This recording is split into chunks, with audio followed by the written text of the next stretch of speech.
you guys have been really instrumental in bringing Chinese investors here, bringing U.S. investors to China, bringing entrepreneurs globally. SVIEF is a really great organization. And I think now you are needed more than ever because of this weird trade war that's going on between the U.S. and China. I mean, I kind of predicted that it would happen about 20 years ago, but I keep thinking, why are we doing this? We are so much better off, both of us, both countries are so much better off if we just open the borders and let all of the information flow back and forth, let the products flow back and forth. Both countries will be so much wealthier. You know, I was actually the first Silicon Valley in venture investor to invest in Chinese companies. And it was great because I was all alone then, and we backed Baidu and Focus Media and Kongjong and Yipei, some billion-dollar, multi-billion-dollar unicorns. And I was the biggest proponent of investing in China, and I was saying, go invest in China. And all of a sudden, I'm trapped because I've got a lot of investments in China. I cannot get my money out of China. So that what's that about? So I can't get my money out, so I can't put money back in. So we've frozen all investment into entrepreneurs in China. So if you're a Chinese entrepreneur, you gotta come here to get Draper Associates money. I want to be able to invest in China again. Please tell President Xi that we need to be able to freely invest in China and get our money out. And all of these weird regulations and currency controls, they're just killing both countries. So let's, I don't know, I'll see if we can talk to Trump. You see if you can talk to Xi. Let's see if we can make this happen. Anyway, so, okay, so the other people I want to thank is Otter. This is great. Sam Leong, here he is. He created the software that's building this, and I backed him before, and now I backed him again with Otter, and somehow he got the SVIEF guys to use the system. But by the way, I use it with every one of my meetings. So, you know, either you should say, ooh, I've got to watch what I say in these meetings, or just say, hey, this is great. Everything I say, he'll go back and he'll reread and he'll look it over. But this is an amazing software package. So with that, let's go on to Bitcoin and all the associated technologies around Bitcoin. This world has completely opened up. We have all these things that have happened from the internet, where communications and information and gaming and all those industries have been transformed, and geographic borders fell.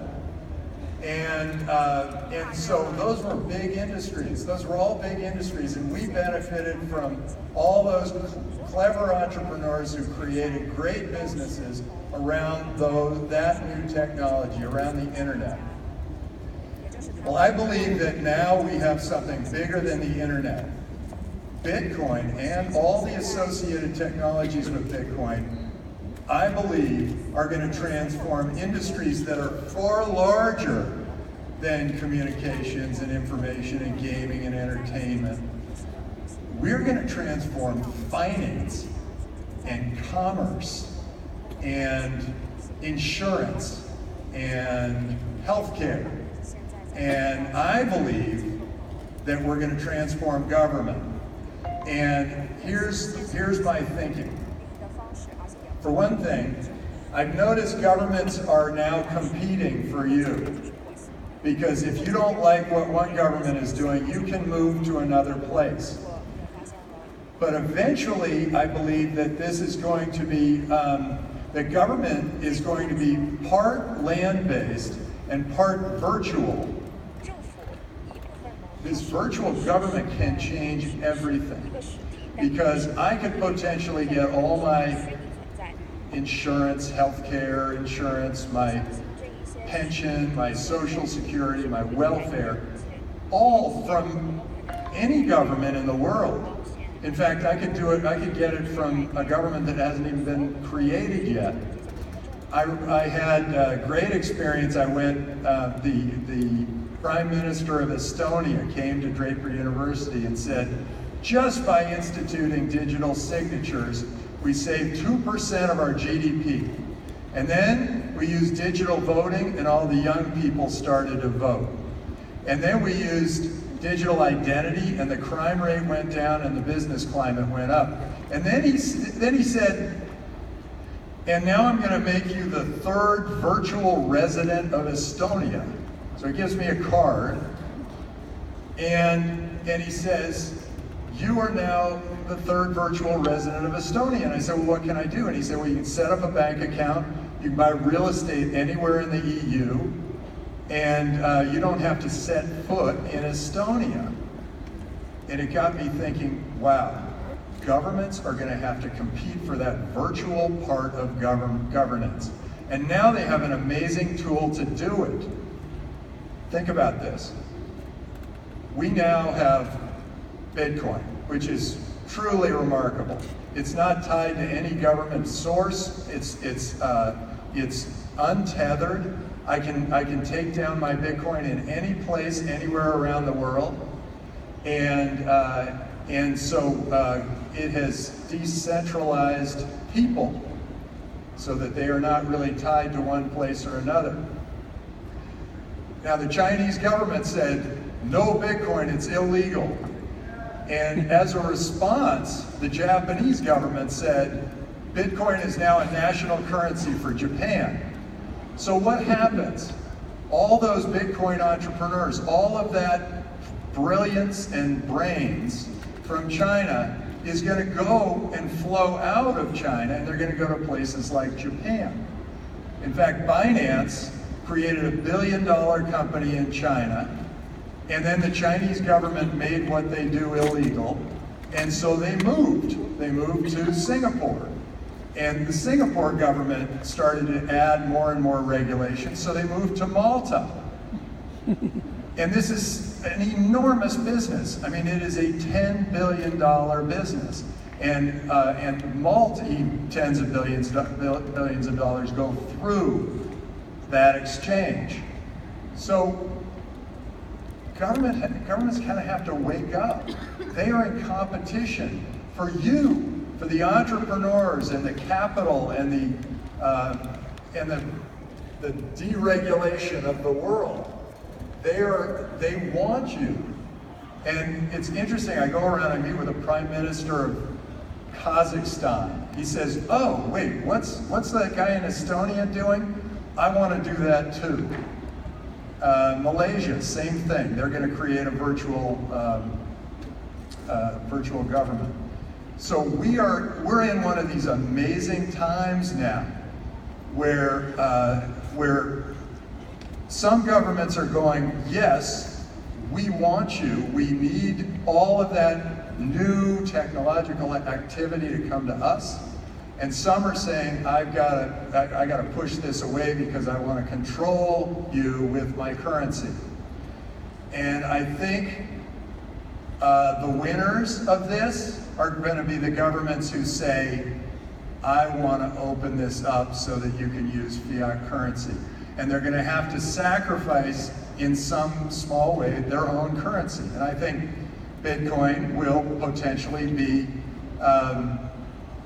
at least one of the major currencies of the world. And that's an $86 trillion market today. So that's going to be a big deal.